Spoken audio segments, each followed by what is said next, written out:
حضرت عیسیٰ علیہ السلام کا معجزہ۔ بنی اسرائیل میں ایک شخص تھا جس کی بیوی نہایت حسین تھی، جس پر وہ اسرائیلی عاشق تھا۔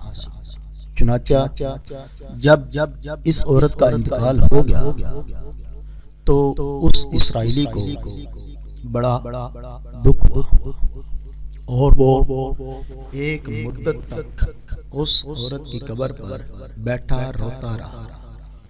اتفاقاً حضرت عیسیٰ علیہ السلام کا ادھر سے گزر ہوا تو انہوں نے اس اسرائیلی کو پریشان حال دیکھ کر اس کا سبب معلوم کیا۔ جب اسرائیلی نے اپنا واقعہ بیان کیا تو حضرت عیسیٰ علیہ السلام نے دریافت کیا، تو کیا چاہتا ہے کہ میں اس کو تیرے لیے زندہ کر دوں؟ اس نے عرض کیا، ہاں حضور، میں یہی چاہتا ہوں۔ چنانچہ حضرت عیسیٰ علیہ السلام نے اس قبر کے مدعا کو آواز دی تو قبر سے ایک حبشی غلام جس کے ناک کے نتھوں، آنکھوں اور جسم کے دوسرے سوراخوں سے آگ کی لپٹیں اٹھ رہی تھیں، حضرت عیسیٰ علیہ السلام کو دیکھتے ہی غلام نے کلمہ پڑھا۔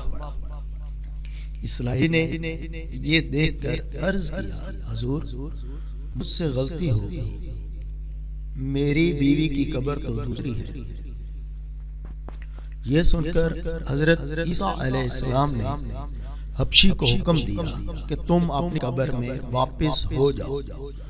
چنانچہ وہ مردہ ہو کر گر گیا اور اس کی قبر کو مٹی نے چھپا دیا۔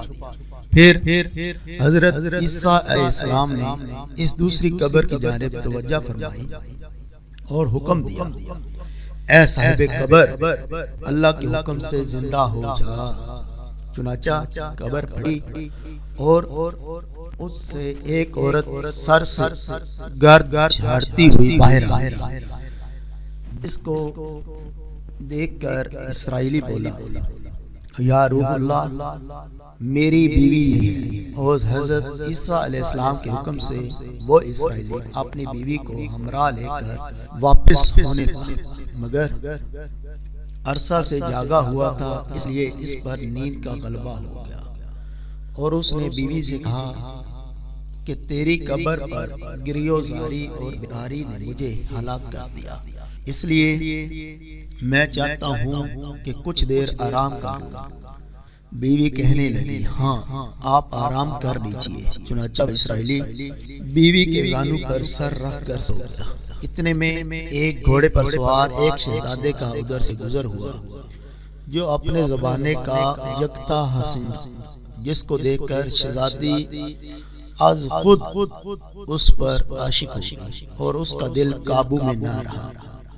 اس نے شوہر کا سر زانو سے نیچے رکھا اور فرط محبت و غلبہ عشق سے مجبور ہو کر شہزادے کے سامنے جا کھڑی ہوئی۔ ادھر جیسے ہی شہزادے کی نظر اس پر پڑی، وہ بھی اس کو دیکھ کر اس پر عاشق ہو گیا اور عورت کی خواہش پر اس کو اپنے گھوڑے پر بٹھا کر لے گیا۔ چنانچہ اس کے شوہر نے بیدار ہو کر جب اپنی بیوی کو نہ پایا تو نہایت پریشان ہوا اور اس کو ملنے کی تدبیر سوچنے لگا۔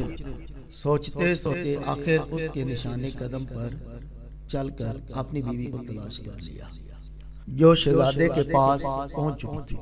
اس کو دیکھ کر اسرائیلی نے شہزادے سے عرض کیا، یہ میری بیوی ہے، آپ اس کو چھوڑ دیجیے۔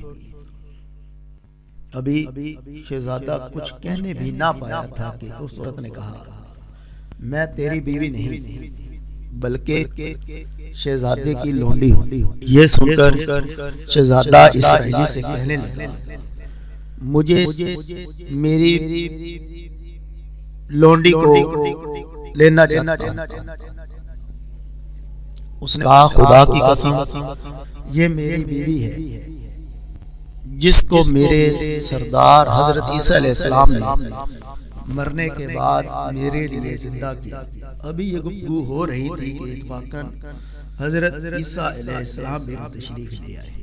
جن کو دیکھ کر اسرائیلی کہنے لگا یا روح اللہ، کیا یہ وہ میری بیوی ہیں جس کو آپ نے میرے لیے زندہ کیا؟ حضرت عیسیٰ علیہ السلام نے فرمایا ہاں یہ وہی عورت ہے۔ یہ سن کر عورت کہنے لگی یا روح اللہ، یہ شخص جھوٹا ہے، میں تو اس شہزادے کی لونڈی ہوں۔ حضرت عیسیٰ علیہ السلام نے فرمایا کیا تم وہ عورت نہیں جس کو میں نے اللہ تعالیٰ کے حکم سے زندہ کیا ہے؟ عورت نے کہا یا روح اللہ بخدا میں وہ نہیں ہوں۔ اس کے بعد حضرت عیسیٰ علیہ السلام نے فرمایا جو جان خدا کے حکم سے میں نے تجھے دی اس کو واپس کر دیا۔ یہ سنتے ہی وہ عورت پھر مردہ ہو کر گر پڑی۔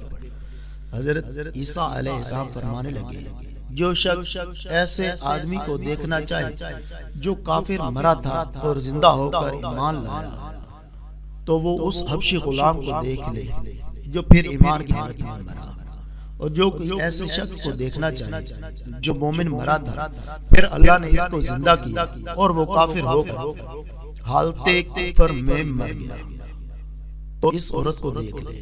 اس واقعہ کو دیکھ کر اسرائیلی نے قسم کھائی اب کبھی نکاح نہ کروں گا، اور میدانوں کی طرف نکل گیا جہاں اللہ تعالیٰ کی عبادت میں مصروف رہ کر اسے موت آ گئی۔ اللہ تعالیٰ اس پر رحم فرمائے۔ نبی اور رسول کے اقرار و انکار کا نتیجہ اس حقائق سے ظاہر ہوتا ہے اور سبق ملتا ہے کامیابی اپنے نبی کی اطاعت اور محبت سے مل سکتی ہے۔ چنانچہ ہمیں بھی چاہیے کہ ہر حال میں اپنے نبی کی اطاعت کو سامنے رکھیں، چاہے دل مانے یا نہ مانے، لیکن نبی کریم صلی اللہ علیہ وسلم کے طریقوں کو لازمی اپنانا چاہیے۔ اللہ تعالیٰ اس واقعہ سے سبق حاصل کر کے عمل کرنے کی توفیق عطا فرمائے، آمین یا رب العالمین۔